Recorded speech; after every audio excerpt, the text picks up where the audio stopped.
Yo, has the NBA ever been in a better place than it is right now? The Western Conference is very busy at the top, but it also might be completely wide open. Nikola Jokic, the last 13 to 15 games he's played, he's literally playing at a historic pace. Jamal Murray just put away the Boston Celtics. The Nuggets seemingly are getting on a roll. They got the Indiana Pacers coming up tonight. Let's talk about the NBA, the Western Conference, and what the Denver Nuggets have to do to take over the top of the West here at Locked On Nuggets. You are Locked On Nuggets, your daily Denver Nuggets podcast. Part of the Locked On Podcast Network, your team every day. Welcome to Locked On Nuggets. This is your host, Swiper. Thankful that you all are here. This is your team every day. Make sure you like, share, and subscribe. We're continuing to build up the Locked On Nuggets community, trying to get to 10,000 subscribers. And I feel like we're knocking on the door, getting more and more people in here every single day. Y'all, this is the best place to be. The Denver Nuggets coming off of 2 straight wins versus the Boston Celtics and then versus the Washington Wizards. Tonight, they take on the Indiana Pacers, and going to be a really, really fun game. Pascal Siakam is an Indiana Pacer. There's going to be a lot to tap into with that. But y'all, before we get there, we got to talk about the Western Conference. The Western Conference, man, it is a bloodbath right now. The Western Conference has a lot of extremely competitive teams that are playing out of their minds right now. You got the Los Angeles Clippers that have been maybe the best team in basketball the last month and a half. You have the Timberwolves, who just come off a shocking loss to the Charlotte Hornets. OKC Thunder playing really well as well. There are so many things happening. And shout out to you, Tony. Thank you so much. I was down in the weather a little bit, feeling a lot better today. Got my trusty Gatorade bottle with my water. I'm locked in today, y'all. But y'all, the Denver Nuggets, man, they're in prime position. Now, I know you got a chance to hear from Adam and Matt the other day, and I know they got a chance to talk about the Wizards game, talk about the Boston Celtics game, but I think the way things are going, man, the Nuggets are in a really, really interesting predicament right now. And Rob, you beat me to it because we're going to talk about that a little bit later in segment 2 because that's a lot to tap into about Joker. But if you look at the Western Conference standings right now, so currently the Minnesota Timberwolves are in first place. They're 30-13 on the year. The OKC Thunder, they're 29-13. The Denver Nuggets are 30-14. The LA Clippers are 27-14. The Phoenix Suns are 25-18. The New Orleans Pelicans are 25-18 as well. And then you got in the play-in the Sacramento Kings at 24-18, the Dallas Mavericks at 24-19, the LA Lakers at 22-22, and they're playing the Clippers tonight, I believe, with no LeBron James. And then you got the Utah Jazz, who have been dominating down the last 15 or so games, playing very well. And then right outside the plan, you got the Houston Rockets and the Golden State Warriors. The Western Conference is nothing to play about. The Western Conference is nothing to play about. Teams are playing very well. Teams are playing organized basketball. And y'all, the Phoenix Suns, don't look now. They've won 6 straight games. The Phoenix Suns have won 6 straight games. They're 7-3, sitting at the 5 seed. And they're 3.5 games behind the Denver Nuggets. They're 5 games out of first, or 4.5 games behind the Denver Nuggets. And they're 5 games out of first place. And they're 3 games behind the Clippers for the 4th seed. So the Western Conference, man, is a really interesting dynamic because we got a chance to see Karl-Anthony Towns. If you didn't watch that Minnesota Timberwolves game last night, he had 62 points. Yeah, Towns. Karl-Anthony Towns had 62 points last night. He had a true shooting of 75.3. He had the most three-pointers made by a center in a 60-point game with 10 threes made. He was 10 of 15 last night from the three-point line. And he had 62 points, 8 rebounds, and 2 assists. And guess what? They lost the game. The Charlotte Hornets, Terry Rozier, by the way, no longer a Charlotte Hornet. He now plays for the Miami Heat. They traded a first-round pick and Kyle Lowry's expiring contract for Terry Rozier. So he's on the move. And now it's officially going to be LaMelo Ball and Smith and the rest of that roster they have going forward in that rebuilding process in Charlotte. But It was a really great game because Charlotte, they made all their shots down the stretch of that fourth quarter. The Timberwolves, they could not get a stop. And guess what? Karl-Anthony down to 62. That wasn't even the best performance of the evening last night. No, Luka Doncic had 38, 18, and 13. Jason Tatum had 38, 11, and 5, and 2 blocks and 3 steals. Jaylen Brown had 35 points as well. But none of those were the best games last night. Because Joel Embiid, 70 points, 76ers record, 18 rebounds, 5 assists, 1 steal, 1 block on a 68.5% true shooting. The NBA is in the best place it's ever been. It's more skilled, it's more talented, and the top end talent is better than it's ever been. Karl-Anthony Towns, for most people, is not a top 25 player in the league. And he had 62 points last night. 62 points. So what this does is this shape up a very interesting stretch of games for the Western Conference because the Denver Nuggets tonight, they got the Pacers. The Nuggets have won 7 out of their last 10 games. But after tonight, the Denver Nuggets, they are continuing on with this road surge that they've been on so far. And the Nuggets will play versus the Pacers tonight. On Thursday, they're playing at the New York Knicks. And then they come back home Saturday, the 27th, playing the Philadelphia 76ers and then playing the Milwaukee Bucks right after that. And then they got the OKC Thunder. So what the great part about this stretch of games is this is a true championship test.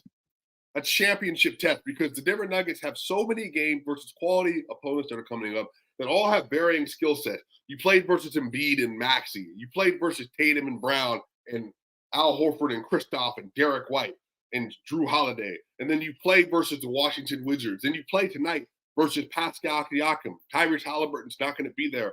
And then you got the New York Knicks with Jalen Brunson, Julius Randle, OG Anunoby, Isaiah Hartenstein having a great season as well.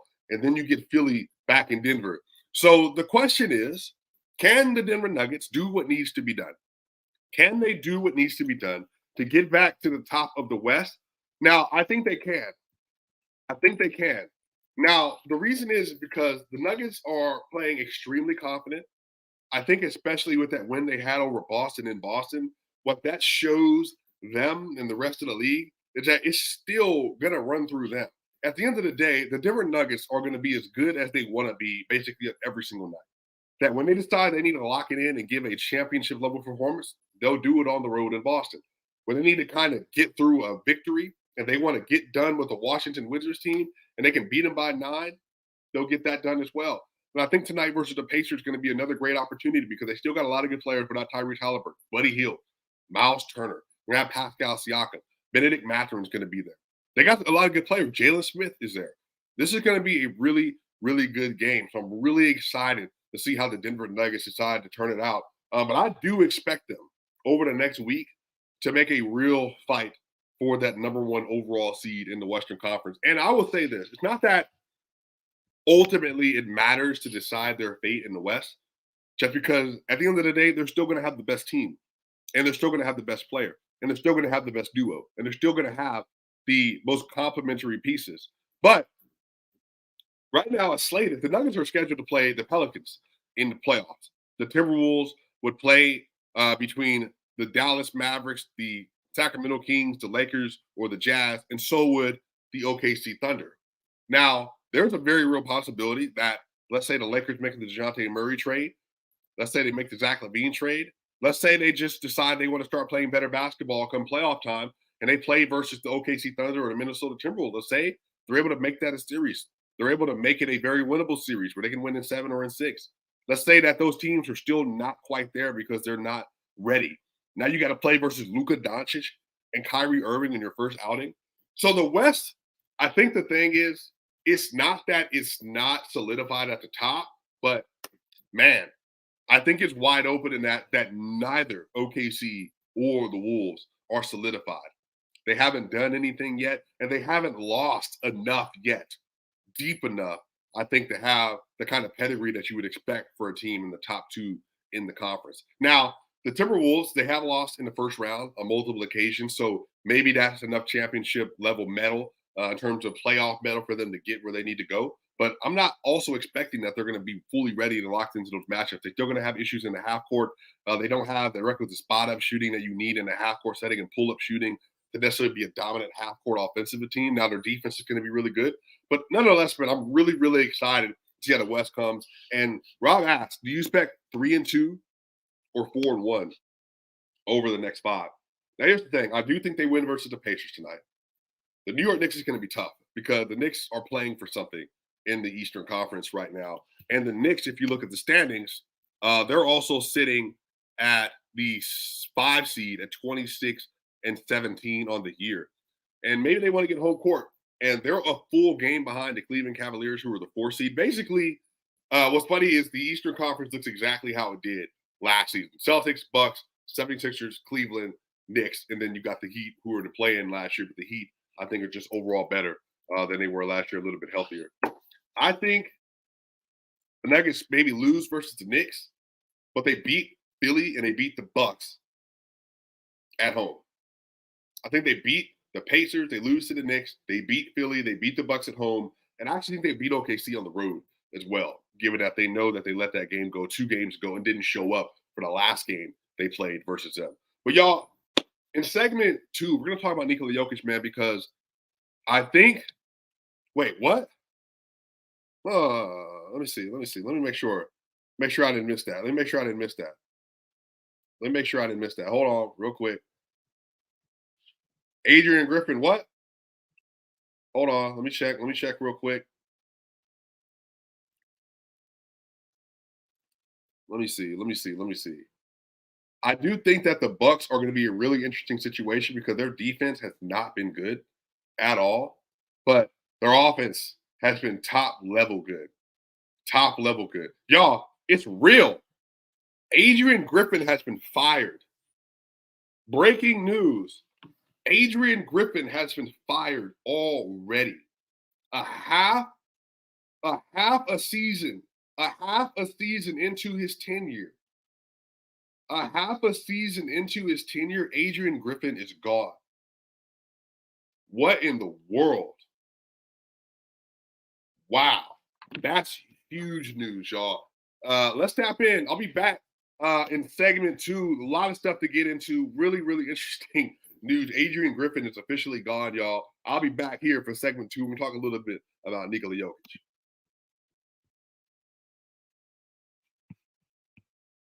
Yo, so right now, I don't know about y'all, but we're in a full swing of basketball season, and there's really no better time to get on the action with FanDuel, America's #1 sports book.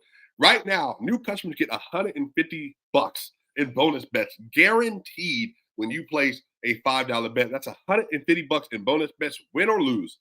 The app is so easy to use. There's so many different ways to bet, like same game parlays, find bets in the new Explore tab, make a parlay in the Parlay Hub, the best way to find popular parlays, and more. Y'all, Ravens taking on the Chiefs this weekend. You got the 49ers in Detroit.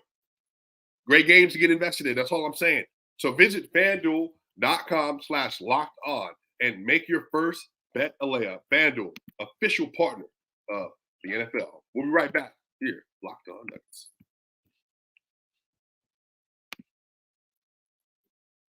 So, y'all, we are back here with Locked On Nuggets. You said Giannis going to be playing with Steph next year. I'm not going to hold you. Both of those situations are kind of up in the air right now. So, man, that is insane. Adrian Griffin is gone a half a year in, right before the Denver Nuggets are about to play them. Man, that's incredulous, y'all. But look, we're talking about Nikola Jokic, man. We're talking about Nikola Jokic. I don't know about y'all, but have you tapped in at all to what Nikola Jokic is doing so far in the last 15 games of the season? Have you seen his numbers? Y'all listen up. Because sometimes we talk about Joker, and I think we can overlook just how freaking good he's been. But Nikola Jokic, y'all, has been on an absolute tear in the last 15 games. Y'all listen to this. And somebody already beat me to it. Joker, I'm going to put it up. Joker, last 15 games, averaging, I appreciate that, Rob, 25.3 points a game, 11.1 rebounds a game, 8.7 assists per game. And he's shooting 72, 50, 90. 72, 50, and 90. And y'all, if you look at Joker's true shooting in the last 15 games,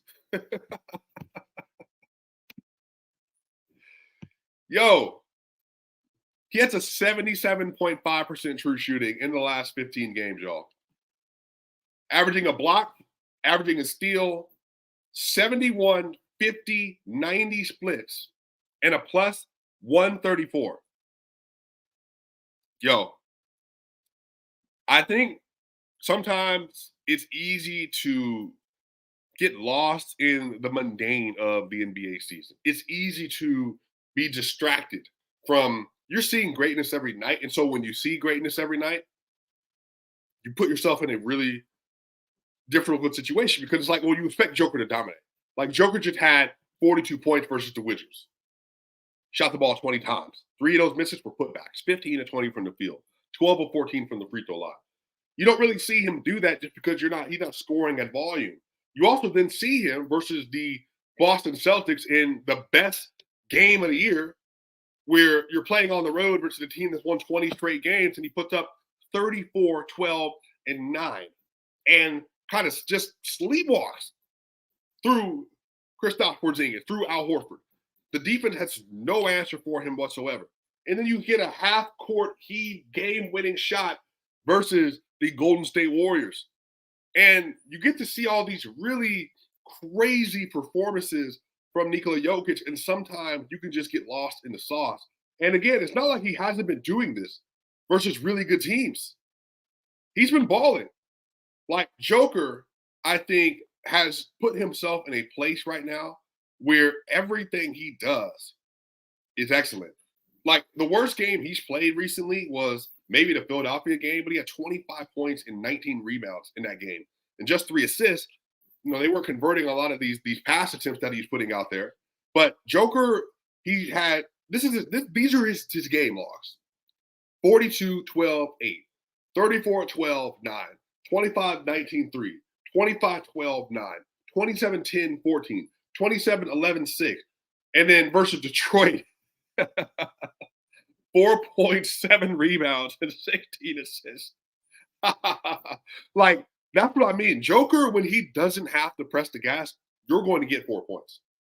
But if you're going to single cover him, Boston, Washington, cool. Hing. Layup.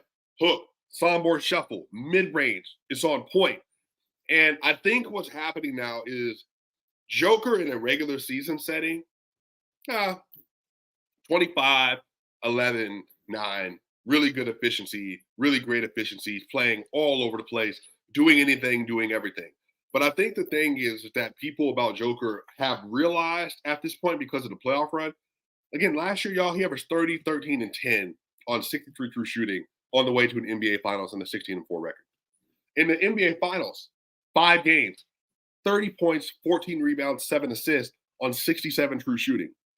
67 true shooting, meaning he shot even better in that series than he is right now over the course of a regular season. Joker has proven that once he needs to step up his volume, he'll do it. But the thing is, it's his shot profile. What Joker does throughout the year is like he practices what he's going to do on a game out, game in basis, playoffs, regular season, whatever. So by the time he gets to the playoff, even if he's seeing more difficult coverages, okay, well, I'm already used to shooting contested 6-foot pull up, turn around right shoulder, and I'm already used to getting to the lane versus elite defenders or playoff level elite bigs like Al Horford. And then I'm able to get to my spot, turn around, over the right shoulder, bank shot. Joker is working on the post. He's working on the nail. His face-up game's been really solid where he needs to hit up that pull mid-range shot he's shooting over 50% on, or if he needs to get to the basket, to spin to the basket, get a lay or get a floater. And then on top of that, Joker's also shooting 50% from 3. 50% from 3.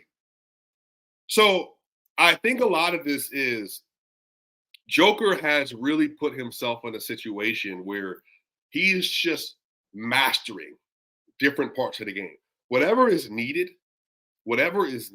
he is doing. He's not taking 3-pointers right now on a consistent basis because why? I can just get where I want to get on these spots. But I think the thing about Joker that is most makes him the best player in the world, and I think by measure, is that it's regular season, cool, dominant MVP level player, might win MVP again. And he's playing every game. And then when you get to the playoffs, it's like, all right, now I'm gonna go all out. Because unless it's a blowout, remember he started the playoffs last year with a 14-point game, I believe, versus the Minnesota Timberwolves. It was a blowout. But if you get Joker in a situation where he needs to be great, bro, like you're going to get an incredible performance. So right now, it feels like Joker is just kind of tidying with his game a little bit. And he's just doing what needs to be done in order to make sure the team is winning games and to make sure he's perfecting his craft. Again, last 15 games, a 77.5% true shooting. The most efficient 15-game, 25 points per game, 15-game stretch in NBA history. Like, it's him and it's Wilt in terms of just overall scoring efficiency, and he's shooting more difficult shots than Wilt Chamberlain did. So just an incredible run from Joker, y'all. We're going to talk about some of the other Nuggets in segment 3, and then we're also going to talk about the upcoming game versus the Indiana Pacers tonight, which should be a very special game, y'all. I'll also be back in Denver this week. I'll be there for the 76ers and for the Bucks game. So we're going to have some really great coverage coming up this week, y'all.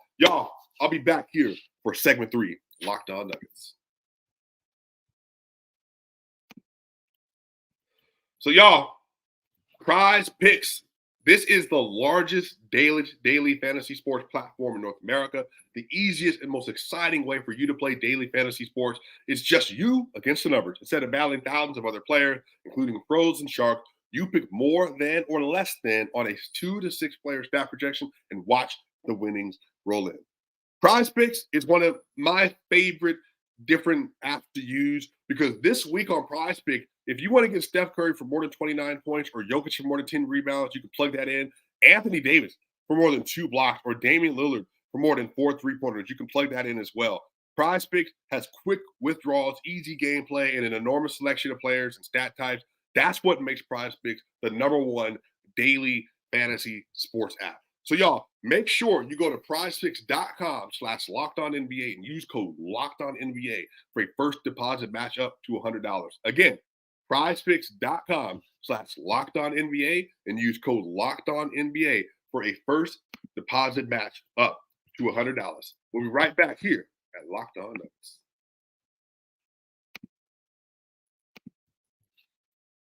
So, y'all, we are back here for segment 3 of Locked On Nuggets. And again, I talked about this a little bit earlier.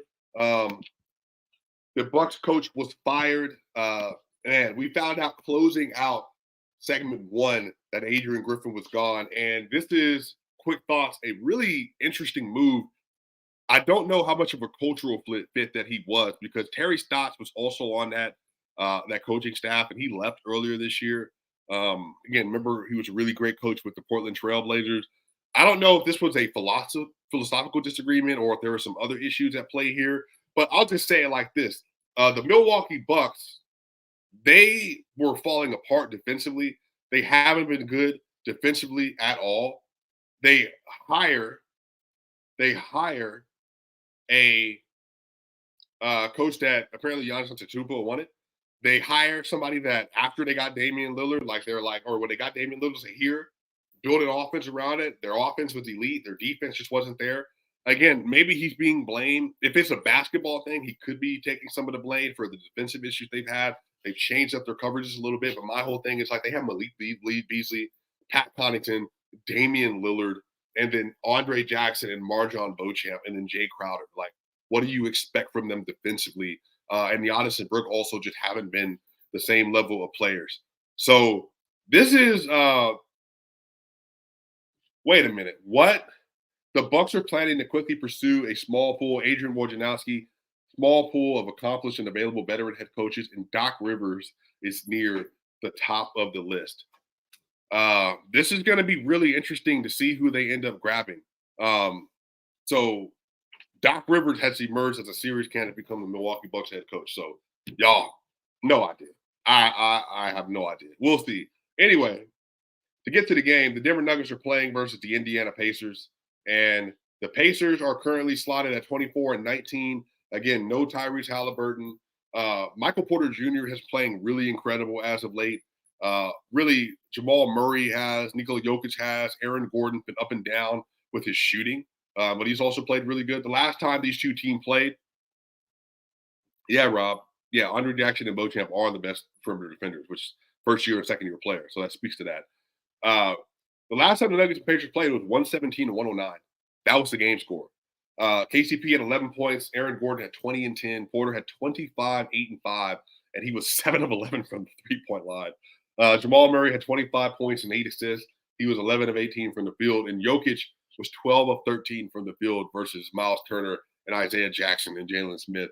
25, 12, and 9 on 12 of 13 from the field.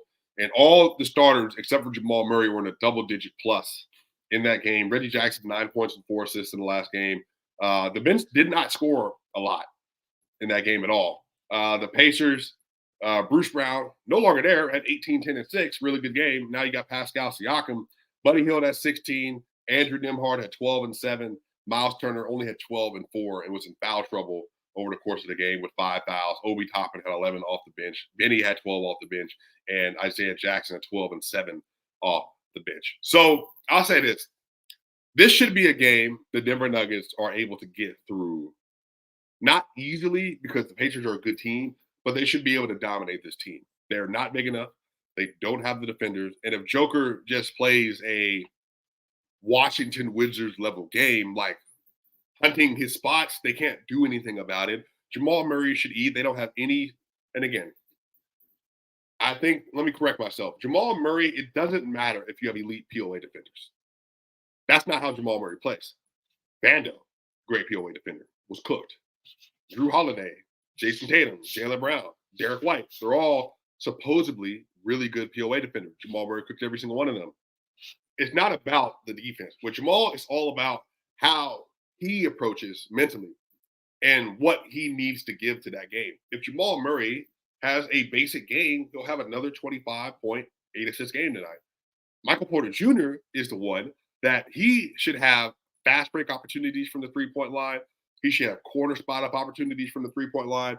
That DHO with Nikola Jokic should be on fire today. The thing about it is Porter, like, not only does he not have a matchup, but Porter also is playing very well and shooting very well. So I think that what we're currently slotted with the Denver Nuggets is that they have everything in front of them to take advantage of tonight's matchup.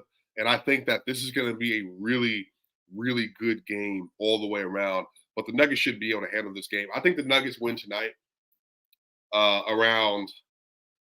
should be another 118, 108 victory, something like that.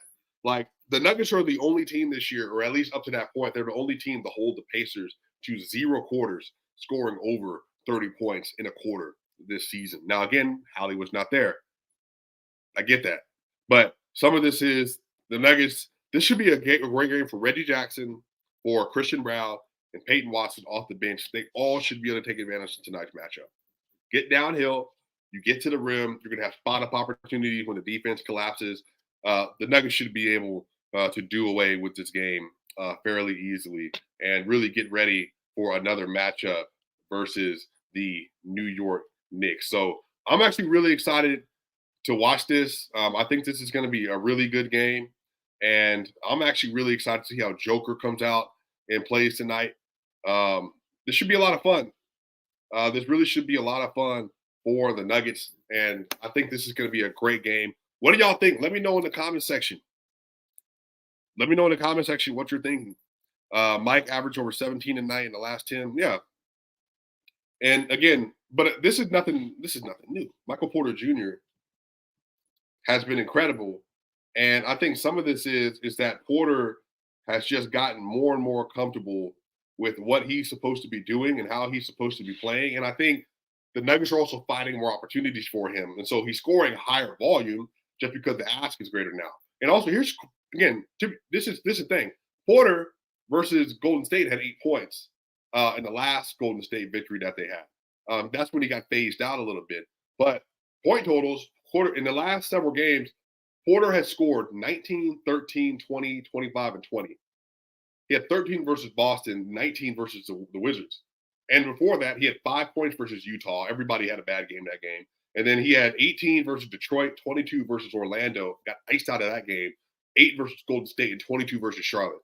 When they use Porter, Porter has been incredible. So look for another great game for him tonight. Y'all, shout out to y'all. Make sure y'all like, share, and subscribe. Indiana Pacers tonight. We'll be back here tomorrow. Have a special episode from Adam and Matt. Hey, I will see y'all on the other side.